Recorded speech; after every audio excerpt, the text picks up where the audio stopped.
नमस्कार दोस्तों, स्वागत है आपका हमारे चैनल रेल यात्रा इन्फॉर्मेशन में, जहां आपको मिलती है भारतीय रेलवे से जुड़ी तमाम लेटेस्ट अपडेट्स और ज्ञानवर्धक जानकारियां, वो भी आसान भाषा में। चीन सीमा से सटे पहाड़ी इलाकों में गूंजती ट्रेन की सीटी, सुरंगों से निकलती गाड़ियां और पुलों पर दौड़ते डिब्बे, ये सिर्फ सपना नहीं बल्कि मोदी सरकार का बहुत बड़ा कदम है, जो आने वाले समय में भारत की सुरक्षा और विकास दोनों को नई रफ्तार देने वाला है। दोस्तों, आज हम आपको बताने जा रहे हैं उस मेगा रेल प्रोजेक्ट के बारे में जिसकी लागत है पूरे 3.4 अरब डॉलर, यानी करीब 3 लाख करोड़ रुपए। जी हाँ दोस्तों, और जिसका असर सीधे सीधे भारत चीन सीमा पर देखने को मिलेगा। भारत अपने उत्तर पूर्वी सीमावर्ती इलाकों को और मजबूत करने जा रहा है। नई रेलवे संरचना जोड़कर यहाँ पहुंच बढ़ाई जाएगी, लॉजिस्टिक तेज होंगे और ये सुनिश्चित होगा कि अगर चीन के साथ रिश्ते फिर से बिगड़ते हैं तो सेना तुरंत तैयार हो सके।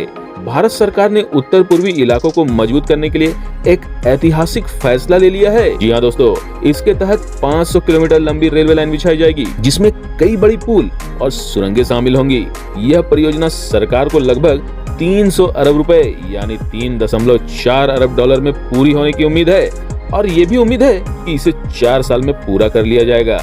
ये लाइनें उन दुर्गम इलाकों को जोड़ेगी जो चीन, बांग्लादेश, म्यांमार और भूटान की सीमाओं के नजदीक हैं। इसका सीधा मतलब है सेना की तेज तैनाती, लॉजिस्टिक सपोर्ट में जबरदस्त सुधार और आम जनता के लिए भी बेहतर कनेक्टिविटी। सूत्रों के मुताबिक इस प्रोजेक्ट को अगले 4 सालों में पूरा करने का लक्ष्य रखा गया है। हालांकि आधिकारिक घोषणा अभी नहीं हुई है, लेकिन अंदर खाने से पुष्टि मिल चुकी है कि 500 किलोमीटर लंबा नेटवर्क पूरी तरह से आधुनिक तकनीक पर आधारित होगा। अब आप सोच रहे होंगे कि जब भारत और चीन के रिश्तों में हाल ही में सुधार के संकेत मिले हैं, तो इतनी भारी भरकम परियोजना क्यों? इसका जवाब है इतिहास। जी हाँ, भारत चीन संबंध दशकों से उतार चढ़ाव भरे रहे हैं। कभी बातचीत और कभी व्यापार से नजदीकी बढ़ती है, तो कभी सीमा विवाद तनाव पैदा कर देता है। 5 साल पहले हुई हिंसक झड़प को अभी कोई भूला ही नहीं है। ऐसे में भारत किसी भी स्थिति के लिए पहले से तैयार रहना चाहता है।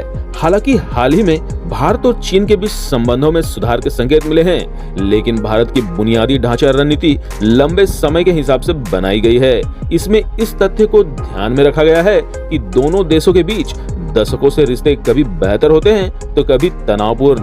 5 साल पहले हुए सीमा विवाद के बाद अब दोनों देश आर्थिक अवसरों और बदलते व्यापार समीकरणों, खास तौर पर अमेरिकी राष्ट्रपति डोनाल्ड ट्रंप की वजह से संबंध सुधारने की कोशिश कर रहे हैं। हालांकि ये रेल कॉरिडोर भारत की पिछली उपलब्धियों से भी जुड़ा है। बीते 10 सालों में देश ने 9,984 किलोमीटर हाईवे बनाए हैं, जिन पर 1.7 लाख करोड़ रुपए खर्च हुए। अभी 5,055 किलोमीटर नई सड़कें बन रही है। उत्तर पूर्व में पहले ही 1,700 किलोमीटर रेल लाइनें बिछाई जा चुकी हैं। नए रेल प्रोजेक्ट के जुड़ने से ये नेटवर्क और भी मजबूत होगा। इससे न सिर्फ सेना का मूवमेंट तेज होगा, बल्कि आपदा की स्थिति में भी राहत और बचाव कार्यों की गति कई गुना बढ़ जाएगी। सिर्फ रेल ही नहीं, भारत ने हवाई मोर्चे पर भी तैयारी कर ली है।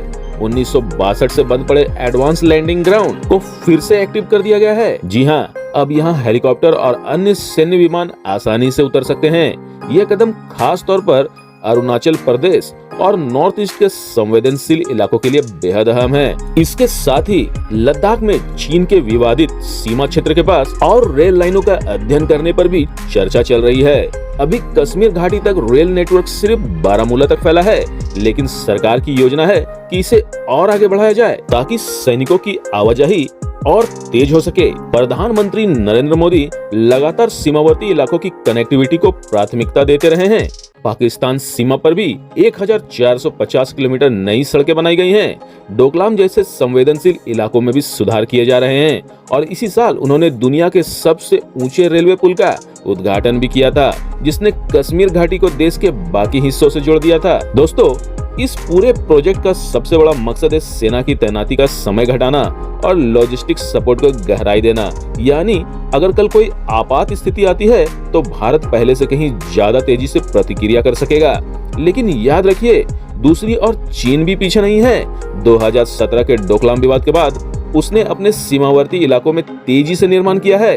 वहाँ डुअल यूज इंफ्रास्ट्रक्चर्स बनाए गए हैं, जैसे एयरपोर्ट और हेलीपोर्ट, जिनका इस्तेमाल नागरिक और सेना दोनों कर सकते हैं। इससे उसकी सेना यानी पीएलए की क्षमता और भी बढ़ गई है। दोस्तों, ये जंग सिर्फ हथियारों की नहीं बल्कि इंफ्रास्ट्रक्चर का भी है।